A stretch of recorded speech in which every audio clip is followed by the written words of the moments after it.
I never thought this would happen to me. One morning, they dropped me at the airport, handed me my bags, and said, "Figure it out."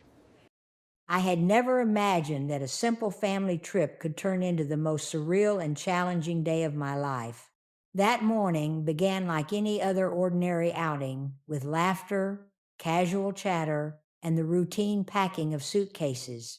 I had expected the familiar warmth of family travel, the sense of togetherness that had always been part of our adventures. But as we pulled up to the airport, everything shifted. The car came to a halt, and my family stepped out with an air of calm finality, handing me my bags with a casual flick of their hands. "Figure it out," they said, their voices devoid of warmth, and without another word, they left me standing there. My heart sank, and I felt the world tilt beneath me. How could they do this? I had trusted It them takes for time, decades, to shared my life understand with that some them, things just nurtured are. them, and It's now they had hard, but you abandoned carry me on. in a place brimming with strangers and unfamiliar faces. I stood frozen, watching the car disappear into the distance, the hum of its engine fading as the bustling terminal continued around me. People rushed past, their faces fixed on their own destinations, oblivious to the turmoil unfolding in the mind of an elderly woman standing alone. I gripped my suitcase tightly, feeling its weight as if it were the only anchor to reality. Memories of my family, shared meals, laughter, and long conversations flooded my mind, intensifying the sense of betrayal. For a moment, I considered calling someone, anyone, but hesitation and pride froze my fingers on the phone. My gaze drifted to the car they had left behind, keys still glinting in the ignition. It seemed almost symbolic, a silent challenge, an opportunity disguised as an absurd chance. My pulse quickened as I realized that my only path forward was one I would have to carve myself. I circled the car, studying every detail, the smooth lines of its exterior, the way the sunlight bounced off the hood, and the keys dangling from the ignition. I felt a rush of audacity, the kind that rises in moments of sheer necessity. Around me, life continued unabated. Travelers wheeled their bags past, employees wheeled luggage carts, families reunited in joyful embraces. Nobody noticed me, nobody offered help, and that realization fueled a strange kind of determination. I realized that if I wanted to survive, if I wanted to get home, I had to act, and I had to act quickly. The absurdity of the idea that I could take their car, even temporarily, seemed laughable, yet it was the only option I could see. My mind was a whirlwind of thoughts. Could I drive it myself? Could I find someone willing to take it temporarily for a fee? Could I navigate this maze of strangers and rules to secure my passage back home? Each question collided with the next, forming a chain of tension that I had no choice but to untangle on my own. Approaching the car rental desk, I rehearsed my story, anticipating disbelief, confusion, and perhaps even laughter. Instead, the attendant listened, her eyes reflecting a hint of sympathy, a faint spark of understanding that emboldened me. By the time the small transaction was processed, with forms signed and receipts in hand, I felt a strange mixture of fear, exhilaration, and liberation. The world seemed different now. I had taken the first step in reclaiming control over a situation that had been cruelly ripped from my grasp. Walking back into the terminal, I felt the weight of the day pressing against my shoulders, yet a newfound confidence coursed through me. I had done the impossible, navigated through uncertainty, and emerged not only unscathed, but stronger for it. Every step I took was a declaration of independence, a quiet rebellion against the betrayal that had left me stranded. As the hours passed, I found myself wandering through the terminal, observing the countless faces around me, each person seemingly absorbed in their own world. Some laughed with friends, some clutched boarding passes with anxious hands, and yet I moved among them, invisible yet acutely aware of the absurdity of my predicament. Every so often, I would glance at the car, parked inconspicuously in the lot outside the massive glass windows, a symbol of opportunity and a lifeline in disguise. My thoughts drifted to memories of my family, moments filled with laughter and warmth, and the stark contrast of my current isolation made the pain sharper. Yet I refused to let despair take root. I reminded myself of every challenge I had overcome in my life, every time I had faced the impossible and emerged victorious, and I drew strength from those memories. This was merely another chapter, another test, and I would navigate it with the same resilience that had carried me through decades of experiences. Sitting on a bench near a quiet corner of the terminal, I began to plan my next steps with meticulous care. The hours stretched on, each minute an opportunity to strategize, to envision the path that would lead me home.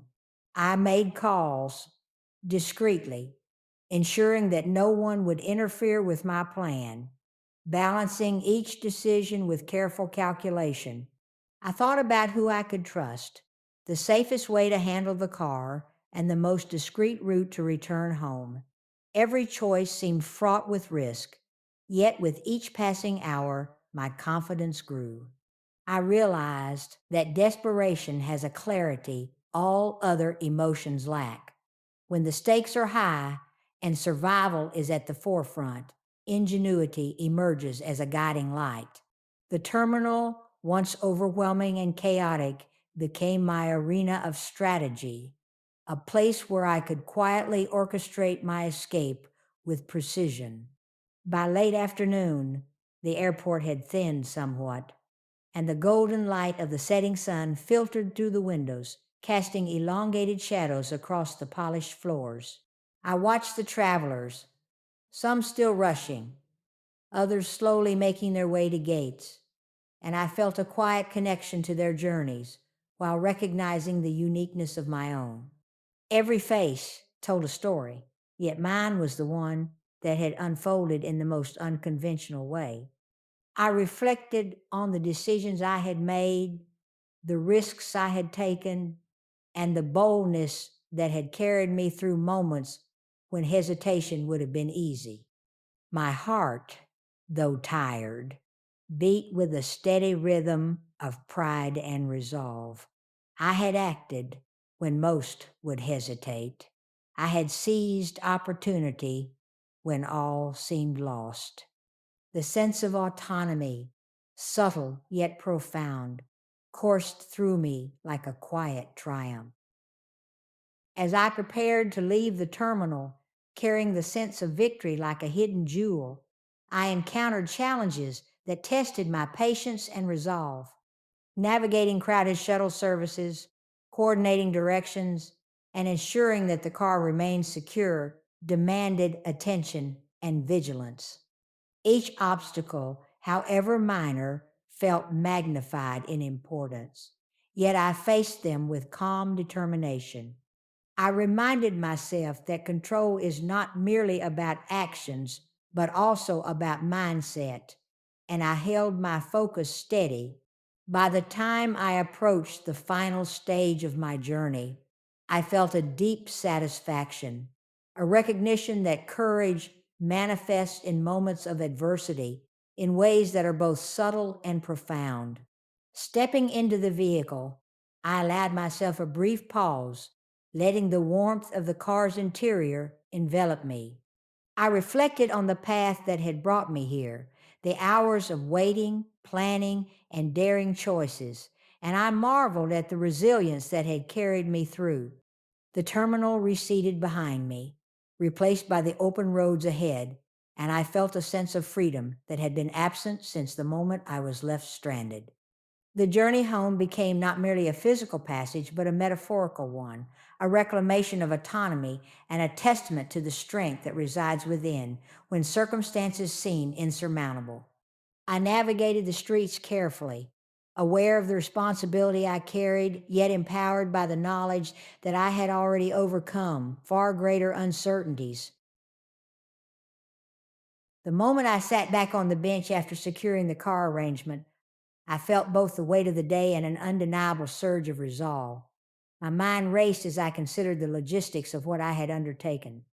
Every decision now had consequences, and every step demanded careful thought.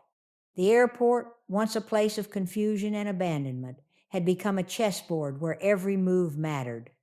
I had the keys to a car, a small sum of money, a phone, and the instincts that life had honed over decades, but that was it.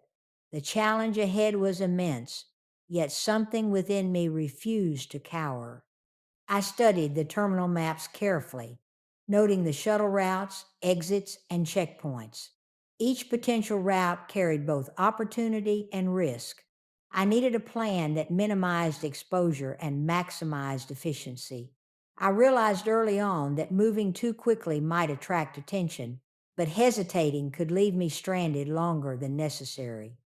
My mind oscillated between fear and determination, between the humiliation of being abandoned and the thrill of taking control.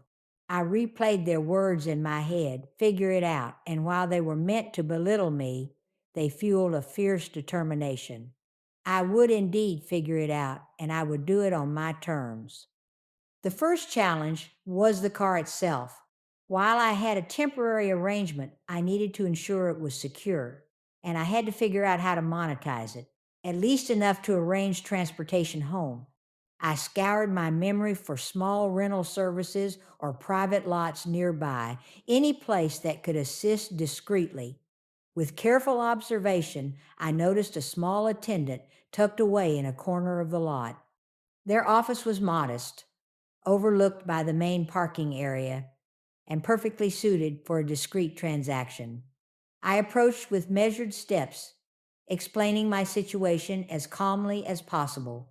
My words were precise, careful, and laced with just enough authority to convey that I knew what I was doing. The attendant listened intently, their brow furrowed, clearly trying to assess whether my story was truth or fiction. I could feel the tension in the air, a silent test of credibility. Yet, as I spoke, I noticed a subtle shift, empathy. Perhaps they recognized desperation, or perhaps they simply trusted that a determined older woman could not be trifled with. They agreed to assist, allowing me to process a temporary agreement that would ensure the car could be sold, leased, or otherwise leveraged for my journey. Relief coursed through me, a tangible weight lifting from my shoulders. I had taken the first true step toward reclaiming autonomy. Once that hurdle was cleared, my focus shifted to the terminal itself. I had to navigate through the crowds, the gates, and the check in areas without drawing attention. This required subtle observation, patience, and timing. I began walking slowly, almost blending into the flow of travelers, listening to announcements, noting patterns, and identifying spaces where I could pause and plan. Each corridor offered both possibility and danger.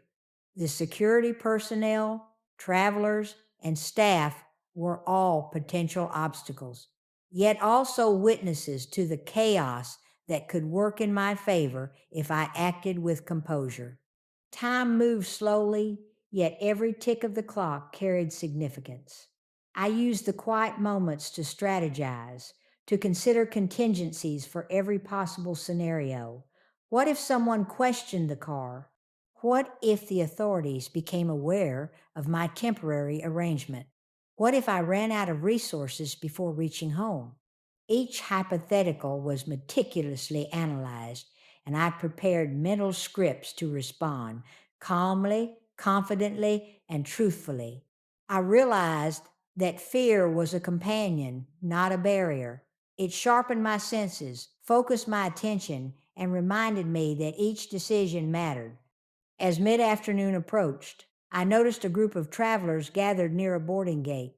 Their laughter and chatter contrasted starkly with the storm of emotions within me. It was a reminder that life continued relentlessly, indifferent to individual crises. I drew strength from that observation. I reminded myself that survival was not about appealing to sympathy, but about leveraging opportunity. I had been abandoned, yes, but I was not helpless. My actions would determine my path forward. I took a seat near a quiet corner of the terminal, using the time to make calls, gather information, and ensure that my plan could progress without interference. My mind moved like a computer, calculating distances, estimating travel times, and plotting contingencies. Each detail mattered, from the angle of the sunlight hitting the car to the schedules of the shuttle services. It was all part of the same calculation, a delicate balancing act between courage and prudence.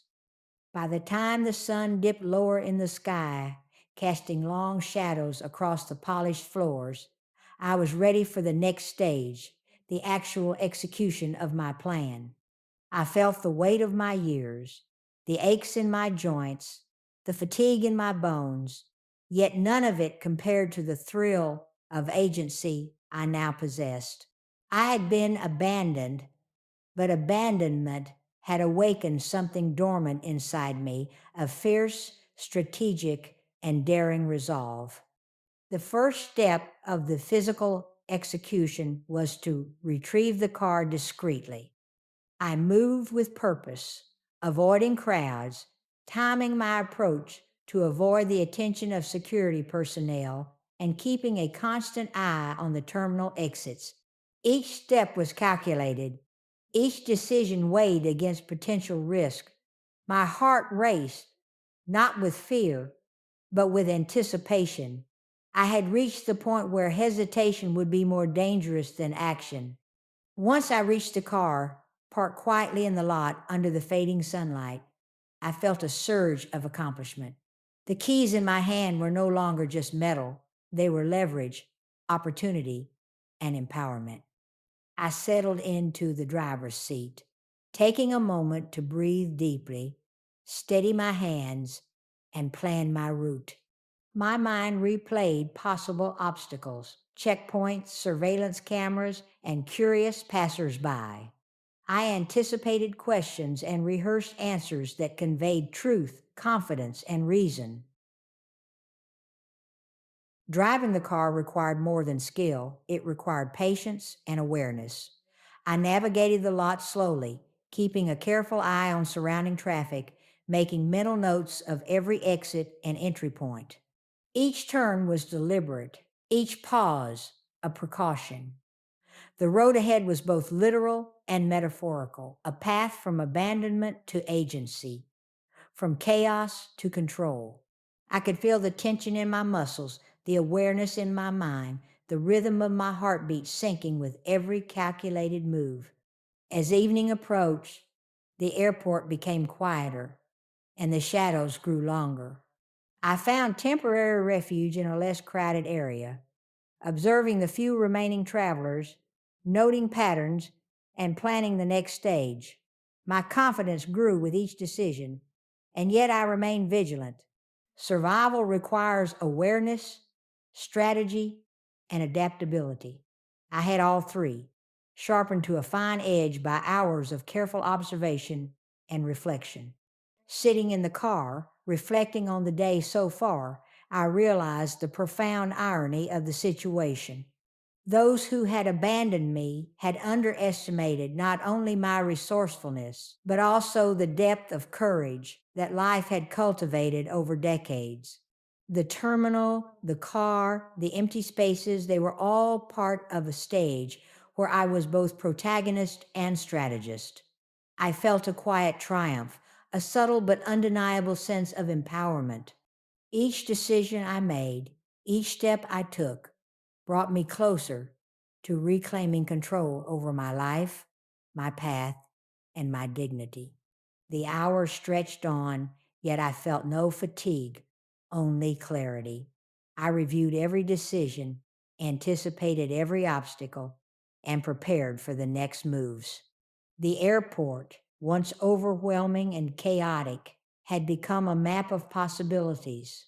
I knew the path forward would not be easy, but I had already proven to myself that audacity, preparation, and focus could overcome abandonment. The moment I turned the key in the ignition and felt the engine come alive beneath my hands, something inside me finally steadied. Not relief, not yet, but control. The kind that settles in only after fear has done its worst and realizes it no longer owns you. I sat there longer than I needed to, hands resting lightly on the steering wheel, listening to the low, steady hum of the engine. That sound felt grounding, familiar. It reminded me that despite everything that had happened that day, despite being abandoned without a plan or a ticket home, I was still capable of action, still capable of thought, still capable of moving forward. The parking lot looked ordinary, almost indifferent. Cars lined up in neat rows, people walking by with purpose, no one paying attention to the woman sitting quietly in a car that now represented far more than transportation. I eased out slowly, careful not to rush, careful not to hesitate. I had learned something important over the years. Confidence doesn't mean knowing everything, it means acting as though you belong where you are. And I did. I belonged in that moment because I had chosen to take responsibility for myself when no one else would. Every turn out of a lot felt deliberate. I checked my mirrors more than necessary, not because I expected trouble, but because awareness had become my greatest tool.